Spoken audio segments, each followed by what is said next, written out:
우리나라의 그 선교 역사 속에 보면은 루비 캔드릭이라고 하는 선교사님이 계십니다. 이분은 1907년 9월에 24살의 나이로 조선 땅에 도착했습니다.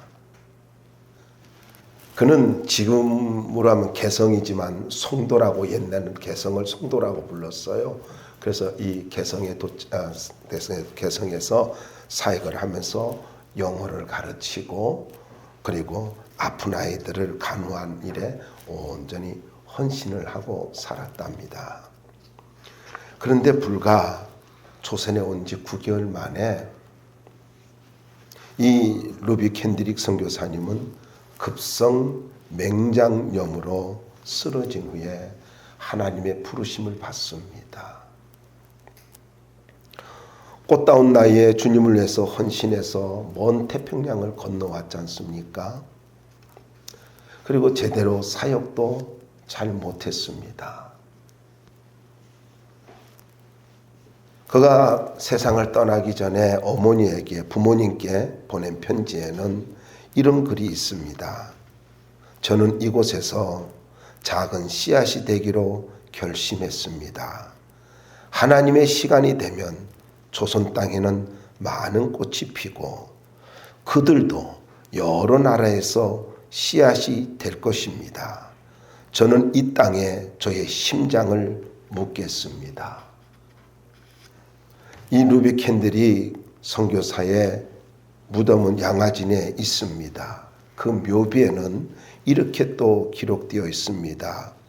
만일 내게 1000개의 생명이 있다면 모두 조선을 위해 바치리라. 여러분, 오늘의 우리나라가 그저 만들어진 것이 아닙니다. 하나님의 특별한 섭리와 은혜가 있었습니다. 나라를 함부로 해야 할 자격은 우리에게 누구도 그런 자격은 없습니다. 어느 누구도 없어요. 하나님이 허락한 나라입니다. 그리고 하나님의 은혜가 있는 나라입니다. 여기에서 우리는 하나님 앞에서 믿음의 모습을 발견해야 되는 것입니다. 하나님의 섭리를 발견해야 되는 거예요. 저는 분명히 말씀을 드리고 싶습니다. 그가 대단한 사역을 이루지는 못했다 할지라도 우리에게 보여준 것은 부활의 생명을 가진 자가 어떻게 살아야 되는지, 어떻게 죽어야 되는지 정말 아름다운 죽음의 모습을 우리에게 보여주고 있다라는 것입니다. 히브리서 11장 4절에 보면은 그가 죽었으나 그 믿음으로써 지금도 말하느니라. 여러분, 우리의 죽음은 메시지가 되어야 합니다. 이걸 이야기하고 있습니다. 하늘의 미랄처럼 죽어간 이 루비 캔드릭 선교사님의 그 부활의 신앙, 그 아름다운 믿음은요, 지금도 계속해서 선교사로서 아름다운 열매들이 맺혀지고 있습니다. 그가 이렇게 말했지 않습니까? 조선 땅에는 많은 꽃이 피고 그들도 여러 나라에서 씨앗이 될 것입니다. 그의 믿음대로 선교 대국이 되고 있습니다. 11장부터 15장까지 계속되는 예수님의 십자가 죽음으로 완성된 인류 최대 구속 사건을 기록하고 있지 않습니까? 마가복음에서 이제 마지막 16장에서 지상 최대의 사건인 예수님의 부활과 승천을 말씀을 하고 있습니다. 그래서 여러분 이렇게 생각해야 돼요. 기독교는 고난에 머무는 종교가 아니라 부활의 종교입니다. 다시 말씀드릴게요. 기독교는 고난에 머무는 종교가 아니에요. 부활의 종교입니다. 이건 우리의 신앙도 마찬가지예요. 우리는 고난에 머무는 인생이 아닙니다. 부활하는 인생입니다. 부활의 생명을 갖고 살아가는 삶이 되어야 한다라는 것입니다.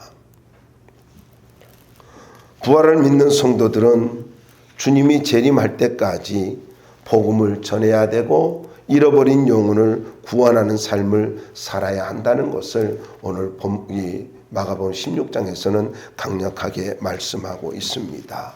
자, 오늘 이 말씀은요, 첫 번째 부활의 아침입니다. 첫 번째 부활의 아침이에요.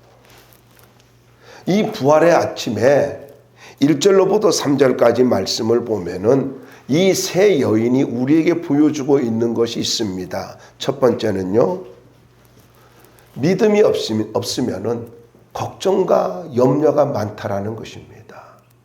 믿음이 없으면 걱정과 염려가 많아요. 갈등이 많아요. 한번 볼까요? 여러분 말씀 보면은 저들에게는 사랑이 있었고 헌신이 있었고 지식이 있었음에도 불구하고 걱정과 염려로 가득 차 있는 모습을 우리에게 보여주고 있습니다.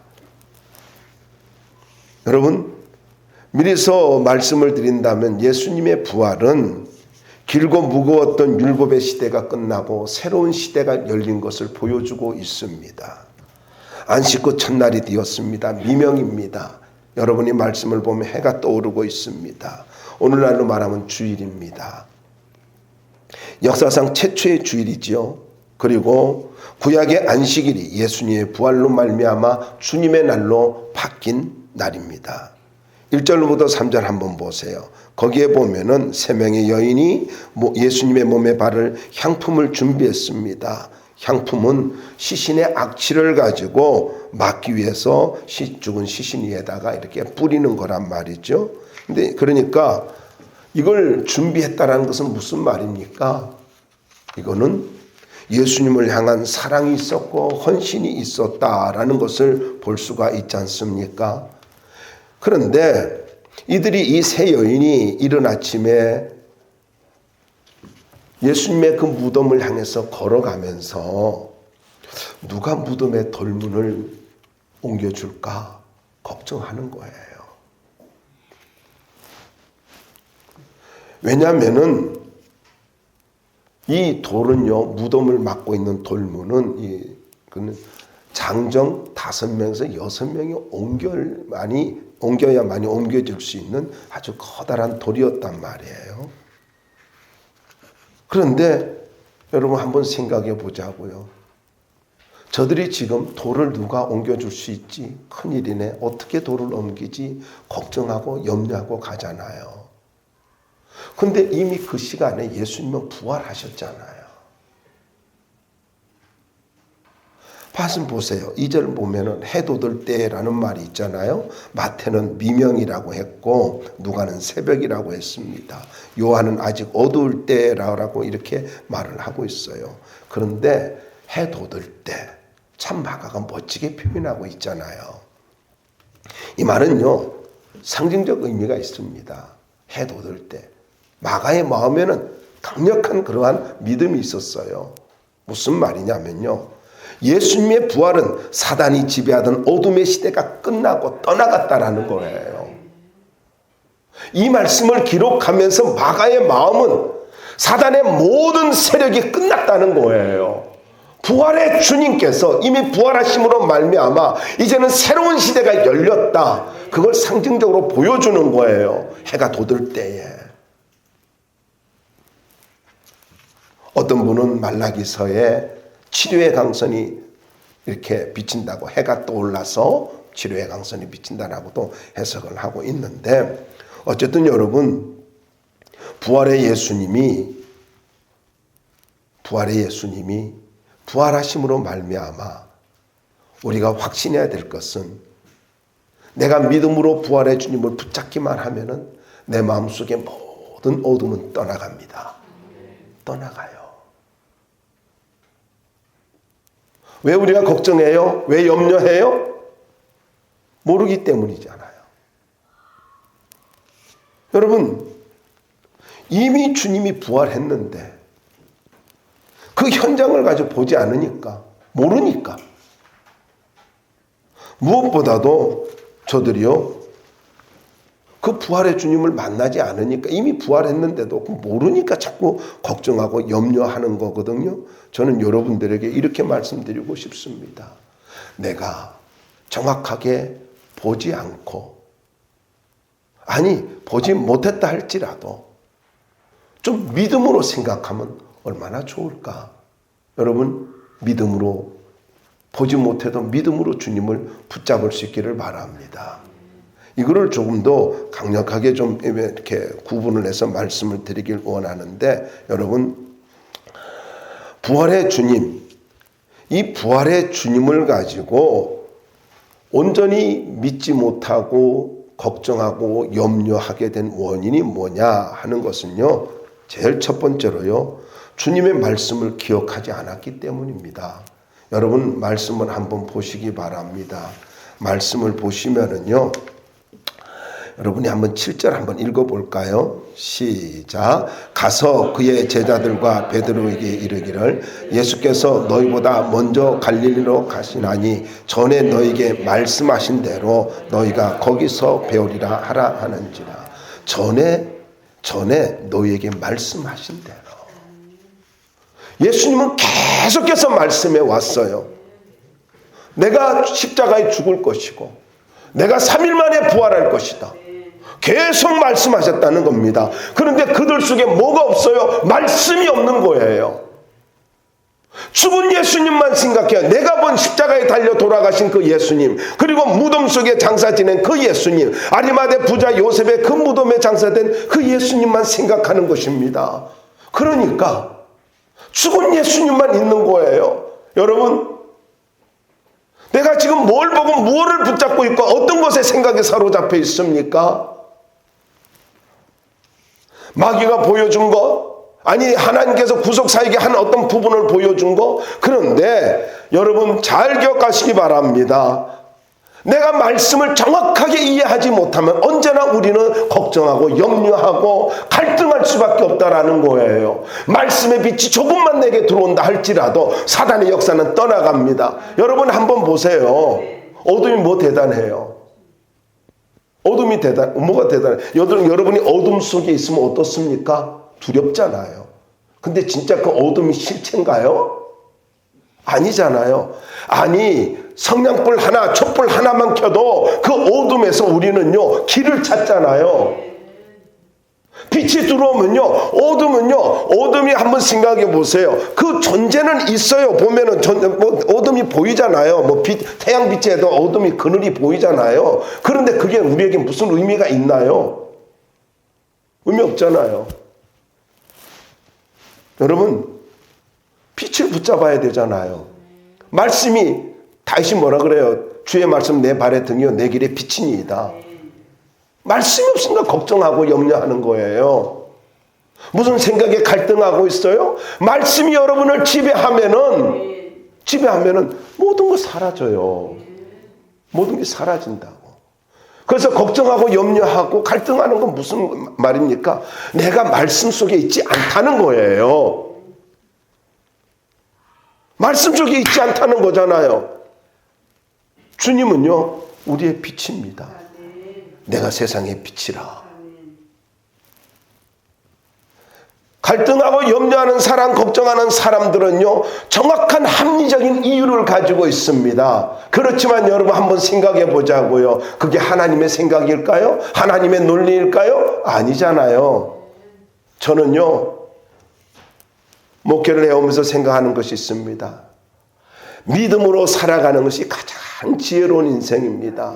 믿음에서 떠난 모든 생각과 믿음에서 떠난 모든 삶은 그것은요, 낭비입니다. 낭비예요.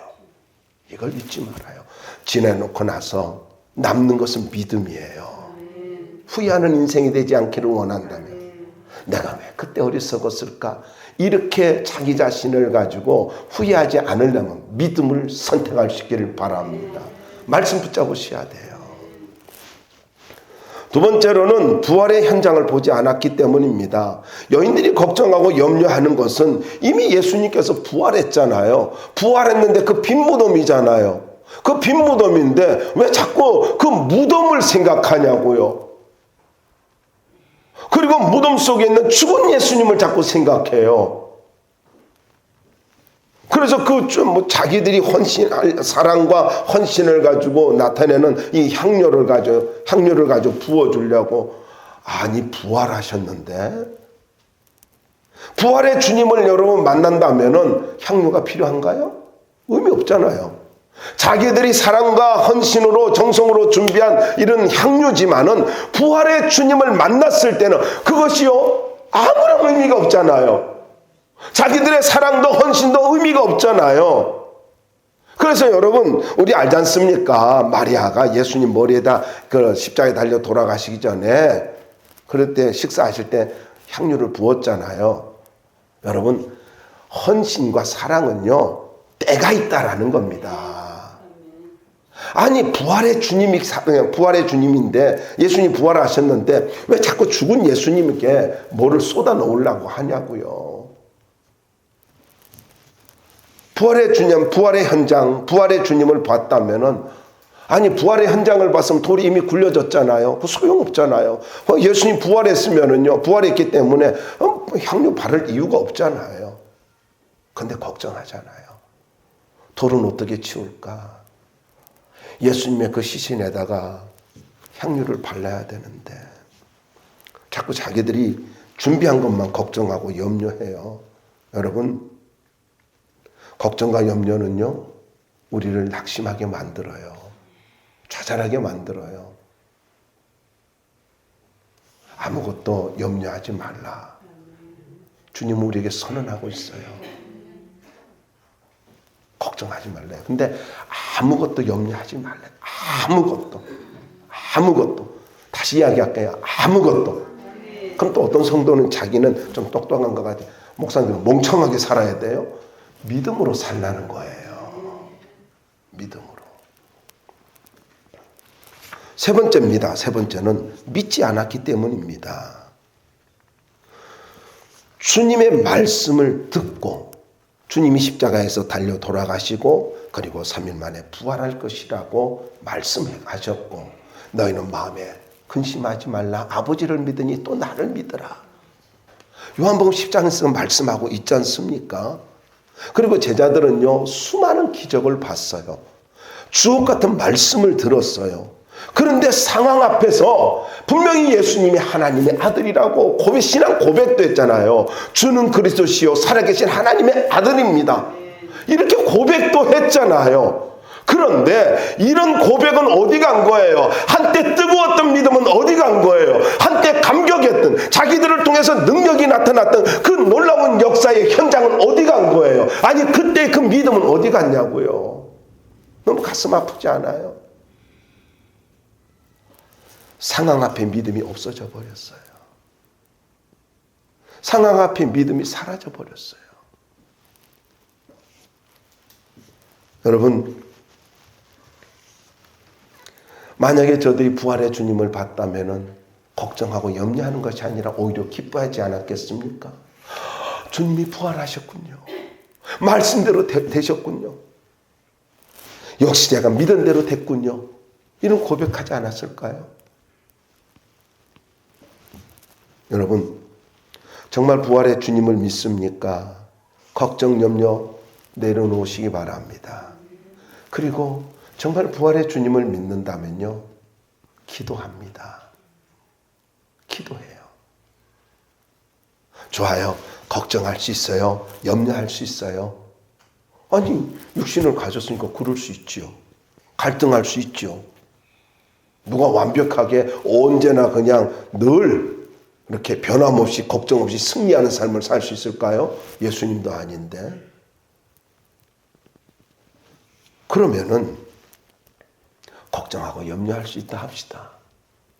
부활의 주님을 믿는다면 우리가 해야 할 일은 뭘까요? 주님, 자꾸 내게 걱정이 찾아와요. 자꾸 내가 염려를 하게 돼요. 자꾸 사단의 지배를 받고 있습니다. 나 좀 도와주세요. 내 힘으로는 안 되겠어요. 내 믿음 갖고는 안 되겠어요. 나 좀 도와주세요. 그렇게 해야 되지 않을까요?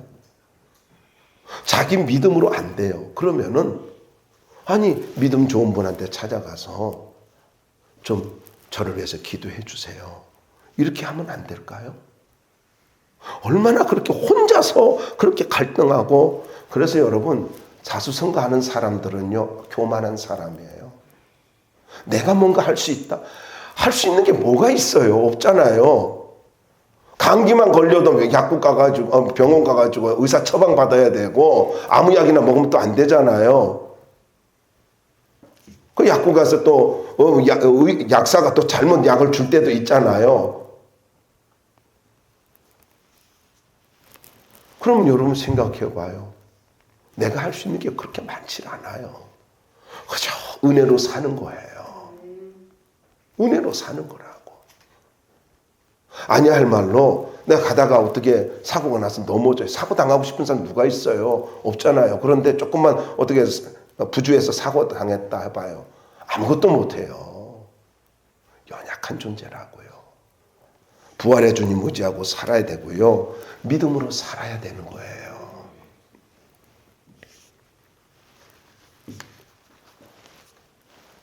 오래전에 어떤 글을 읽었어요. 어떤 대학 교수가 가다가 맨홀에 빠졌습니다. 누구 없어요? 나 좀 살려주세요. 누구 없어요? 그런 거예요. 지나가던 할머니가 교회 갔다 오다가 권사님인데 가다가 누구 없어요? 그러니까 보니까 사람이 빠져 있는 거예요. 그래서 건져줬어요. 그리고 이 권사님이 물었어요. 예수님은 믿어요? 교회 다니냐고 묻지 않고 예수님은 믿어요? 라고 했어요. 안 믿는다고. 이 양반 큰일 날 사람이네. 아니 나이 그렇게 믿어가지고 예수 안 믿고 어떻게 살려고 하냐고. 혼을 내줬대요. 그리고 갔대요. 여러분, 인생의 답이 뭐예요? 예수님 믿는 거예요. 예수 제대로 믿어야 돼요. 부활의 주님을 믿습니까? 걱정과 염려 내려놓고 기도하시기 바랍니다. 주님 살아계셔요.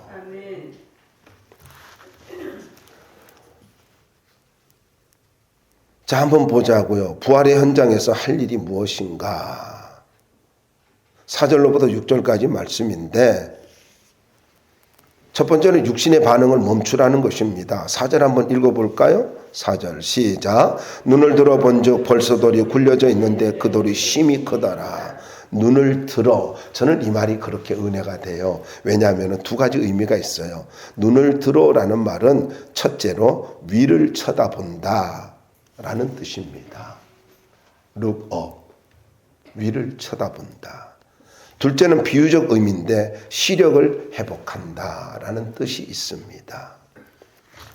그러니까 이 세 여인은 향유를 들고 무덤을 예수님이 묻힌 그 무덤을 아리마대 부자 요셉의 무덤을 향해서 고개를 숙이면서 아마 이렇게 해서 어떻게 돌을 옮겨야 되지? 누가 돌을 옮겨줄까? 지금 그런 의논하면서 땅만 바라보고 가는 거예요. 바닥만 바라보고. 좀 전에도 말씀드렸지만은 장정 대여섯 명이 힘을 써야 그 돌을 옮겨 놓을 수 있단 말이에요. 그런데 무덤이 가까이 오니까 눈을 들어서 그 무덤을 봤어요. 그랬더니 어떤 일이 벌어졌어요? 돌이 옮겨졌잖아요. 자기들의 걱정하는 것이 아무런 그 의미가 없고 부질없는 것이 드러났잖아요. 현장에 오니까.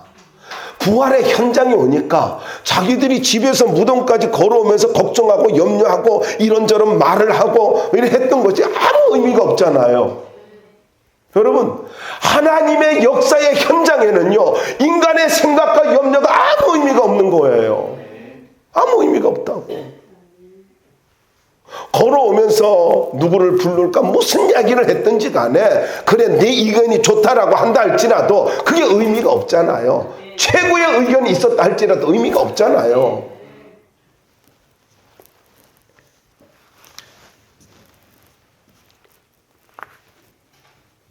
저는 이 말씀을 보면서 우리도 마찬가지라고 생각해요. 우리가 눈을 들어서 주님을 바라볼 때 영적 시력이 회복되어질 것입니다. 하나님께서 우리의 모든 걱정과 염려, 두려움 한순간에 우리가 눈을 드는 순간에 눈을 들어 이 말씀처럼 우리가 주를 향해서 눈을 드는 순간에 한순간에 우리의 모든 걱정, 염려 제거해 주신단 말이에요. 마가나 누가는 여인들이 무덤에 도착하였을 때에 무덤에 돌이 옮겨졌다고 말하고 있는데 마태는요 이걸 또 그 상황을 좀 더 현실감 있게 잘 표현했어요. 지진이 일어났고 천사가 내려와서 무덤의 문을 열어줬다 이렇게 표현하고 있어요. 그런데 이게 28장에 마태복음 28장에 나오는데 종합적으로 보면은 이미 예수님이 부활하셨는데 무슨 돌을 그때 옮겼겠습니까? 그러니까 이미 돌은 옮겨진 거죠. 근데 재밌어요. 여러분 보세요. 마태복음에 보면요 예수님이 돌아가실 때도 지진이 났잖아요. 그리고 예수님이 부활하셔서도 지진이 났어요. 참 놀랍지요. 하나님이 개입할 때는요 자연의 변화가 일어나는 걸 보여주고 있는 것입니다.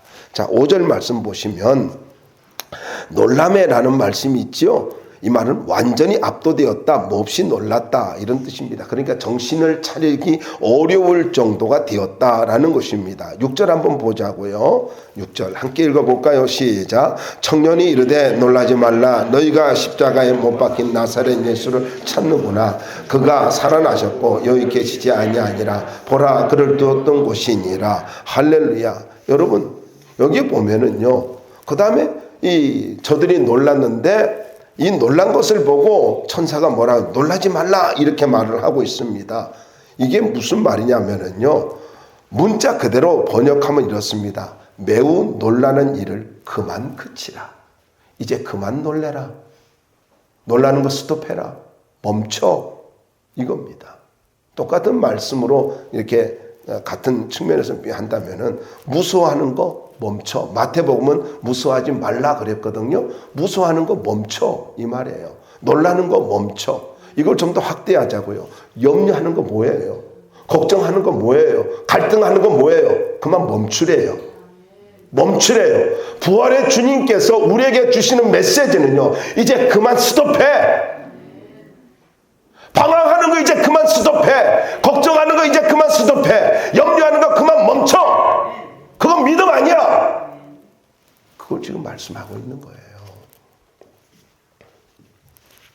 사랑하는 성도 여러분, 우리는요 부활의 주님을 믿고 있어요. 염려 걱정 여러분을 갈등하게 만들고 주님 붙잡지 못하게 만드는 것들 이 시간에 멈추길 바랍니다. 멈추래요. 이제 그만 스톱하래요. 스톱하래요. 위선자로 살지 말고 나약한 자로 살지 말고 이제는 멈추래요. 부활의 주님 앞에서 우리가 진실해야 됩니다. 육신에 반응하지 말라는 거죠. 7절과 8절 말씀에 보면은 사명으로 살라는 것입니다. 부활의 주님을 만나서 뭘로 살아야 돼요? 사명으로 살래요. 7절 한번 읽어보자고요. 시작. 가서 그의 제자들과 베드로에게 이르기를 예수께서 너희보다 먼저 갈릴리로 가시나니 전에 너희에게 말씀하신 대로. 아멘. 여러분 말씀 보면서 이상한 부분 있지 않아요? 제자들과 베드로 제자 아니에요? 근데 제자들과 베드로래요. 왜 이렇게 말했을까요? 특별히 말한 이유가 뭘까요? 아니 베드로도 제자잖아요. 여러분은 좋겠어요? 궁금하지 않아서? 나는 궁금한데? 왜지? 아니 베드로가 제자인데 왜 제자들에게 이렇게 하지 않고 제자들과 그 다음에 또 그것도 늘 우리의 성경 보면 베드로를 먼저 놓잖아요. 근데 여기에는 베드로를 가지고 뒤에 놓고 제자들과 베드로 이렇게 말해요. 베드로가 뛰어났다고 한다면 베드로의 뛰어남을 이야기한다면 앞에 붙였을 거예요. 베드로와 제자들, 베드로와 그 일당들 뭐 이렇게 했을 거예요. 근데 제자들과 베드로 뒤에 뭐 붙이고 있어요. 뒤에 거론하고 있어요. 왜 이름을 특별히 거론하고 있을까요? 이것은요 제가 말씀 묵상하다가 너무너무 은혜가 된 것이 바로 이 말이에요. 무슨 말이냐면은 여러분 지금 베드로가요 예수님을 3번이나 부인했잖아요. 나가서 통곡했잖아요. 엄청난 실수했잖아요. 배신했잖아요. 그런데도 불구하고 제자들을 떠나지 않냐고 제자들과 함께 있었다는 거예요. 이거예요.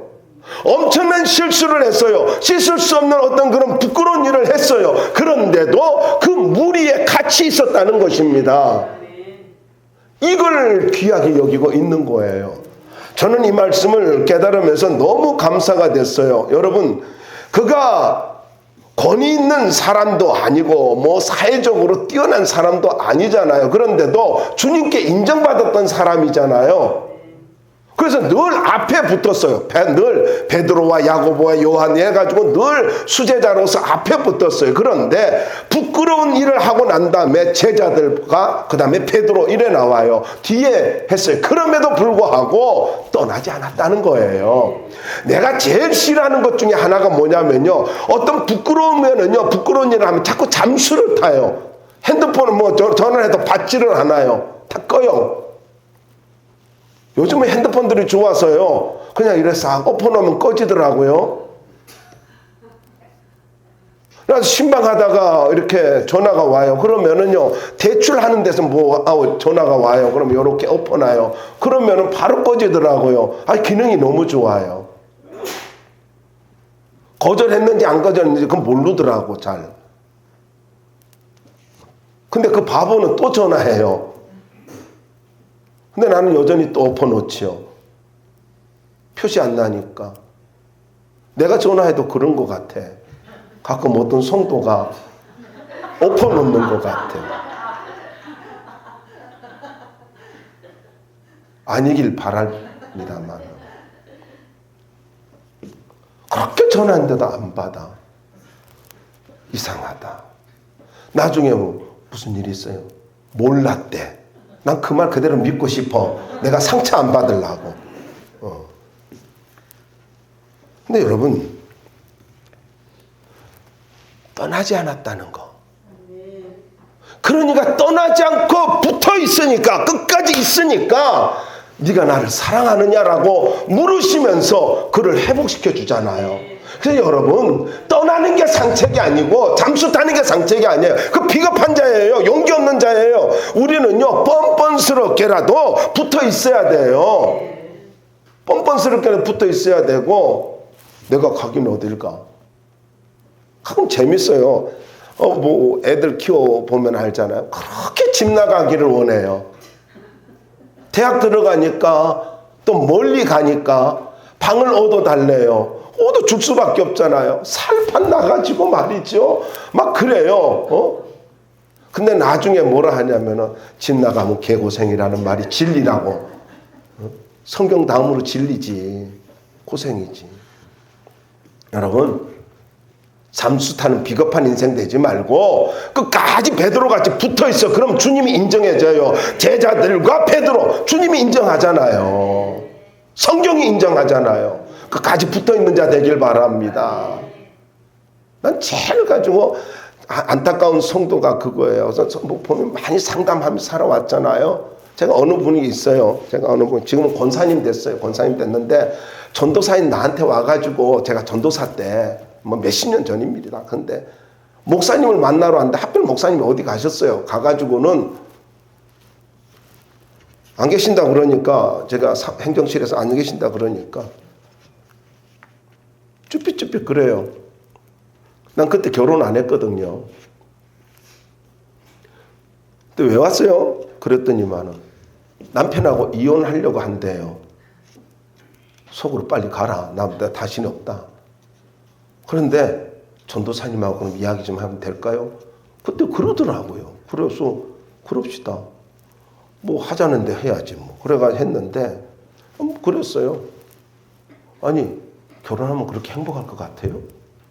그러니까 이혼하면 그렇게 행복할 것 같아요? 그랬어요. 이혼하면 행복할 것 같냐? 이분 간호사거든요. 독일 간호사였어요. 그리고 한참을 상담해주고 기도해주고 그랬어요. 울면서 집에 가가지고는 그냥 결혼 안 하고 살기로 했어요. 이혼 안 하고 살기로 했어요. 이혼 안 하고. 말이 자꾸 혼나와요. 이혼 안 하고 살기로 했어. 그래가지고는요, 걔네 애들 아들 셋인데요, 다 결혼하고 그 결혼식 때요, 다 내가 참석했어요. 그래가지고 얼마나 감사한지 몰라요. 여러분, 자꾸 뭐 이렇게 도망가고 뭐 이러지 말고요, 붙어 있어야 돼요. 붙어 있어야 돼. 그래야 하나님의 은혜가 있다고요. 한번 보자고요.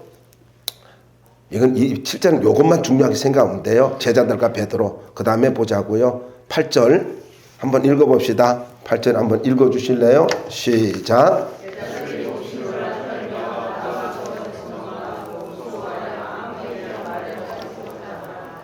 네.